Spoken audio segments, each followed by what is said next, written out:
सबसे बड़े शंकराचार्य नरेंद्र मोदी, योगी आदित्यनाथ और मोहन भागवत हैं। इसलिए जो इलाहाबाद में, प्रयागराज में जो संगम के किनारे जो शंकराचार्य और मुक्तेश्वरानंद जी के साथ ये बहुत दुख पहुंचाती है कि जो निंदनीय कृत्य किया गया, उनके बटुकों के साथ बाल खींच के मारा जा रहा है, ये हरकत की जा रही है। आपके कैमरे विद्यमान हैं, उनकी गाड़ी को एकांत में लेके चले जा रहे हैं और वहीं पर सत्ता समर्थित कुछ साधु संत हाथी और घोड़े से जा रहे हैं, उनसे नहीं। क्योंकि इस उत्तर प्रदेश का मुख्यमंत्री वो साधु महात्माओं में भी ये गोल बना करके रखा हुआ है। ये धर्म के व्यापारी हैं जो धर्म को बेच रहे हैं, और हमारे जैसे लोग और यहाँ के स्थानीय लोग और पाल समाज के लोग जो देवी अहिल्याबाई में अपनी पूरी आस्था रखते हैं, वो धर्म के पुजारी हैं, वो धर्म को बचा रहे हैं। और हम तब तक इसके लिए लड़ेंगे क्योंकि कांग्रेस पार्टी सेकुलरिज्म और सोशलिज्म पे विश्वास करती है। हम सारे धर्मों का सम्मान करते हैं, क्योंकि मैं खुद हिंदू धर्म से हूँ, और इसलिए हमारी जिम्मेदारी अधिक बनती है कि एक कांग्रेस के कार्यकर्ता के रूप में और एक धर्मनिरपेक्ष छवि को लेकर हम लोग रहते हैं, और हिंदू होने के नाते इनके पाप से बचाना है। और इनका जो नारा होता है ना कि हिंदू खतरे में है, हिंदू खतरे में कहीं है तो इनसे है। चर्चा का विषय इस समय बनारस में मणिकर्णिका घाट और प्रयागराज में अभिमुक्तेश्वरानंद के साथ जो हुआ उसको बातचीत करेंगे। हमारे साथ हैं कांग्रेस के प्रवक्ता हैं संजीव जी।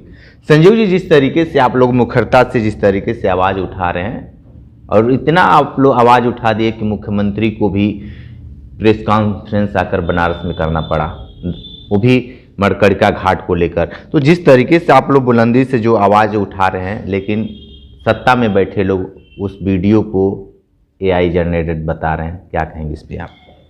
देखिए, सबसे पहली बात है कि अगर कोई घटना, दुर्घटना जहां शासन, सत्ता, प्रशासन के जिम्मेदारी और बनती थी, वहां अगर गलत हो गया है तो इसको स्वीकार करने में कोई बड़ी बात नहीं है। लेकिन एक हठ धर्मिता और उम्मीद लोग नहीं करते कि जिस प्रदेश का मुख्यमंत्री, देश के सबसे बड़े प्रदेश का मुख्यमंत्री, जो अपने आप को सबसे बड़ा हिंदुत्व का लंबरदार कहता है, मठाधीश है, नाथ संप्रदाय के वो सर्वे सर्वा हैं, वो मुख्यमंत्री झूठ बोलता है। घटनास्थल पे जाकर के कम से कम मुख्यमंत्री आए थे तो अपनी आंखों से देखा कि नहीं देखा। और अगर कांग्रेस पार्टी के लोग AI जनरेटेड चीज़ें चला रहे हैं या जिन लोगों पर मुकदमा कराया जा रहा है, सुनने में आ रहा है अज्ञात लोगों के नाम भी कुछ वर्तमान सांसदों के ऊपर और कुछ पार्टियों के और फिर अज्ञात लोगों के ऊपर मुकदमे की बात आ रही है, तो मुख्यमंत्री जी को कम से कम अपनी आंख से मूर्ति तो देखे होंगे। अगर वो साबूत बची है तो उसको आप मुख्यमंत्री जी खुद ला के सामने दिखा दीजिए।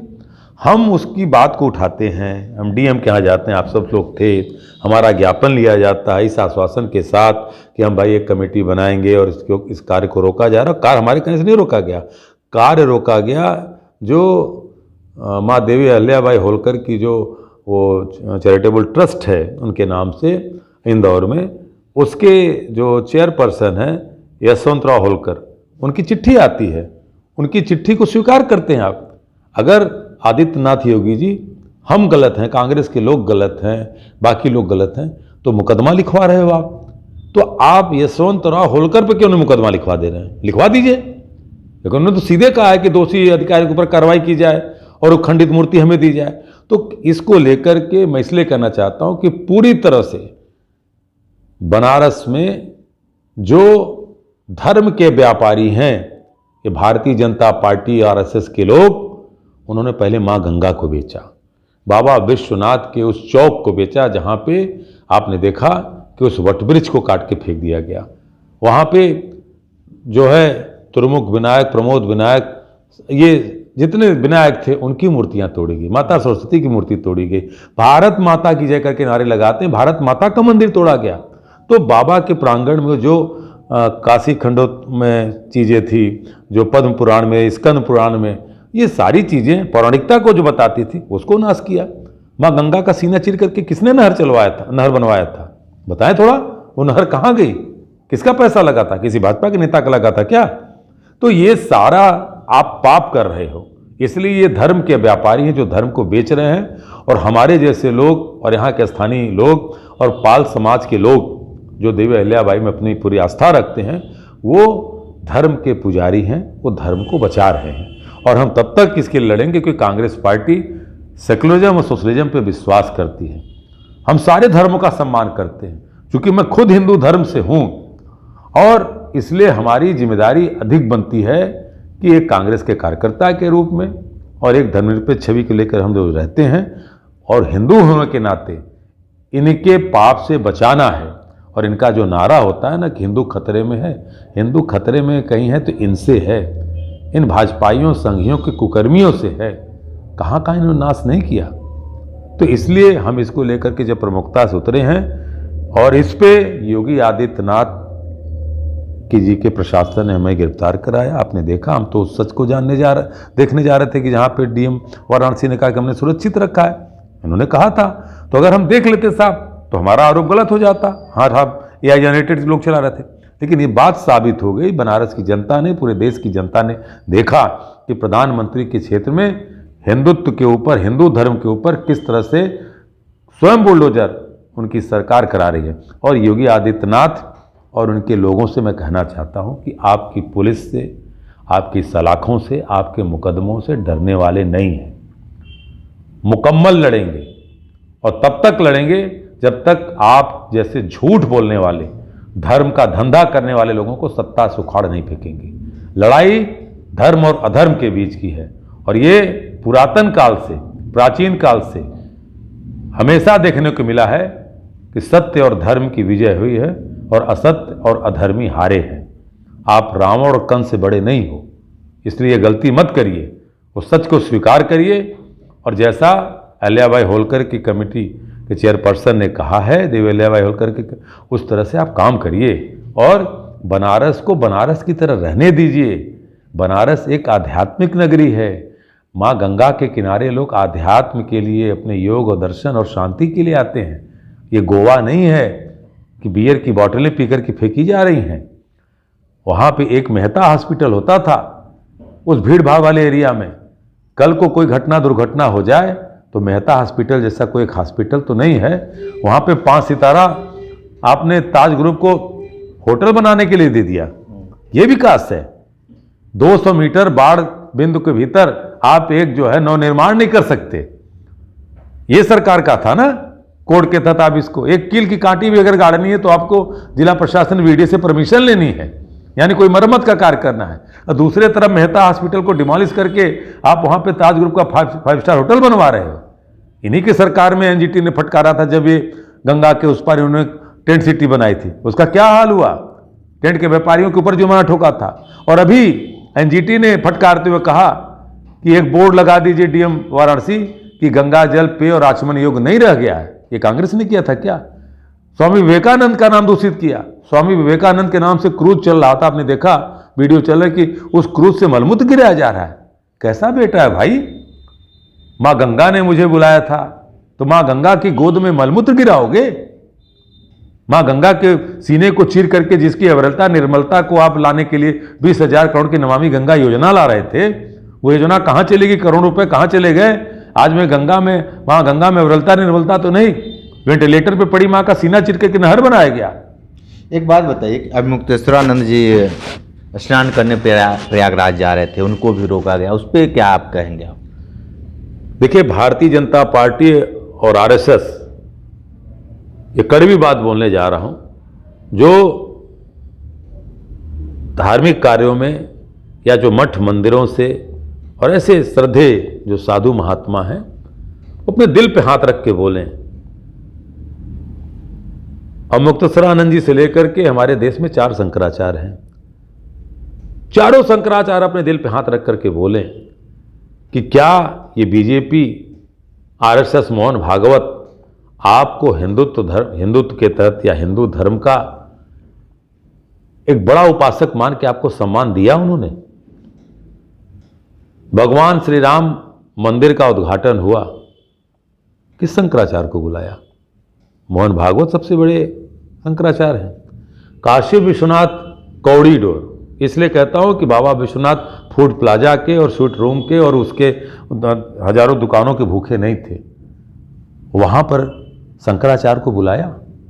नहीं बुलाया, क्योंकि ये सबसे बड़े शंकराचार्य नरेंद्र मोदी, योगी आदित्यनाथ और मोहन भागवत हैं।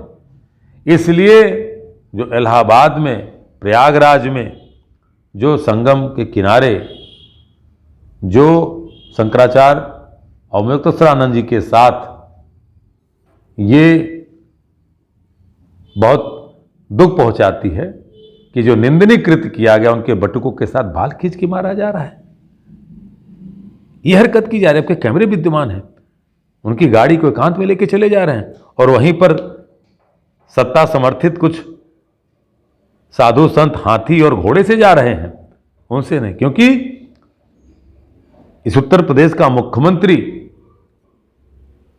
वो साधु महात्माओं में भी ये गोल बना करके रखा हुआ है और मुक्तेश्वरानंद जी के ऊपर, शंकराचार्य के ऊपर इस तरह का अपमानजनक कृत्य, उसकी हम कड़ी निंदा ही नहीं करते हैं, पूरी भर्त्सना करते हैं और पूरी तौर से कांग्रेस पार्टी इसके खिलाफ हर जगह बोलेगी, क्योंकि ये शंकराचार्य का अपमान है और इस पर उत्तर प्रदेश सरकार को माफी मांगनी चाहिए। उन प्रशासनिक अधिकारियों को जिन्होंने ये दुखित कार्य किया है, उस पर उनके ऊपर तत्काल कार्रवाई की जाए, जिन्होंने बटुकों के बाल खींच के मारा है, शंकराचार्य जी को अपमानित किया है। एक बात बताइए कि जिस तरीके से ये जो मामले चल रहे हैं, लेकिन ये बुलडोजर वाली कार्रवाई देखा जा रहा है तो पूरे प्रदेश और इस समय तो बनारस में लगातार माहौल बना दिया गया है। चाहे मरतड़िका घाट हो गए या दाल मंडी हो गए या राजभर परिवार के मकानों पर इस तरीके से बुलडोजर चला है। तो ये बुलडोजर का जो रुख है उसका सही रुख क्यों नहीं हो पा रहा है? देखिए, ये बात मैं थोड़ा कहूँगा तो आपको तकलीफ न हो। ये बुलडोजर राज, बुलडोजर बाबा, बुलडोजर नीति, इसके द्योतक आप जैसे मीडिया के साथी तो रहे, को प्रचार किया बुलडोजर बाबा, बुलडोजर वाली नीति।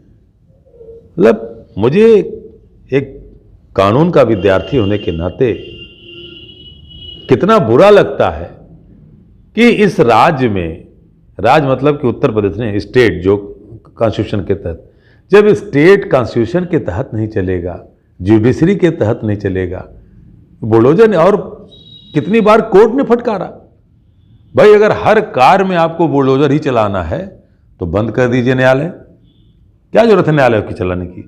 स्टे लिए लोग आए हुए हैं। आप चाहे राजभर समाज के लोग बात करिए, चाहे दालमंडी में बात करिए, तमाम ऐसी जगह उस स्टे को नहीं माना जा रहा है, नजूल की जमीन बता के डिमोलिश कर दिया जा रहा है। पीढ़ियों से जिन लोगों ने अपने घर व्यवसाय वहां चलाया, उनको आप डिमोलिश कर दे रहे हो।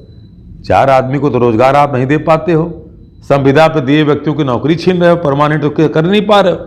और जो लोग पीढ़ी दर पीढ़ी अपने रोजगार को लेकर चला रहे, अपने परिवार का पेट पालन पोषण कर रहे हैं, उनके ऊपर बुलडोजर चल रहा है। तो ये पूरी तरह से, पहले भी हम खिलाफ थे बुलडोजर को लेकर के। मैं आपके सम्मानित मीडिया साथियों को कहूँगा, इसके खिलाफ आप सब बोलिए, क्योंकि कितने पत्रकारों को इस सच को बताया गया तो उनको जेल की सलाखों पीछे भेजा गया। ये देश की आज़ादी की दूसरी लड़ाई है, क्योंकि हम लोग, कांग्रेस के लोग और तमाम ऐसे स्वतंत्रता संग्राम सेनानी थे जो कांग्रेस में नहीं थे, जो देश से मोहब्बत, देश से प्यार करते थे, वो अंग्रेजों से पहले लड़ाई लड़े। और उन्हीं अंग्रेजों के पिट्ठू ये हैं, उन्हीं के वंशज आरएसएस और हिंदू महासभा और तमाम जितने इनके अनुसांगिक संगठन हैं, ये उन देशद्रोही लोगों के हैं जो अंग्रेजों के साथ रहा करते थे। इनसे दूसरी आज़ादी लड़ रहे हैं। अगर सारा समाज अगर एकत्रित नहीं होगा तो देश का लोकतंत्र संविधान नहीं रहेगा।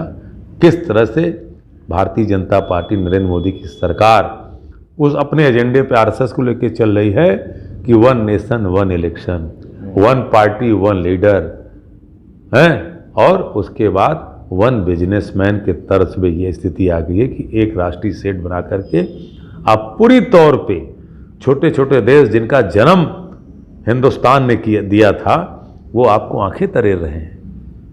वो आप पे हमले की कार्रवाई के लिए सोच रहे हैं। बहुत शर्म की बात है। हमारे पास कुछ बचा नहीं है, बस अगर कुछ है तो देश की 140 करोड़ जनता है वो खड़ी हो और ऐसे अहंकारियों को, अधर्मियों को सत्ता से उखाड़ करके फेंके, तब इस देश का लोकतंत्र, संविधान और भाईचारा और हमारी सभ्यता बची रहे, वरना सब कुछ खत्म है। ठीक है, तो आप सुन रहे थे संजीव जी, बहुत सारी बातें बताए हैं। प्रयागराज से लेकर बनारस तक की बातें पूरी स्पष्ट रूप से इन्होंने बताया है कि जिस तरीके से शंकराचार्य हुए या यहाँ पे अहिल्याबाई होलकर की जो मूर्ति तोड़ गई, उस पर इन्होंने बहुत बड़े रूप से प्रकाश डाला है। विशेष इंटरव्यू कर रहे थे, तो हमारे साथ बने रहे कांडी बनारसी के साथ। नमस्कार।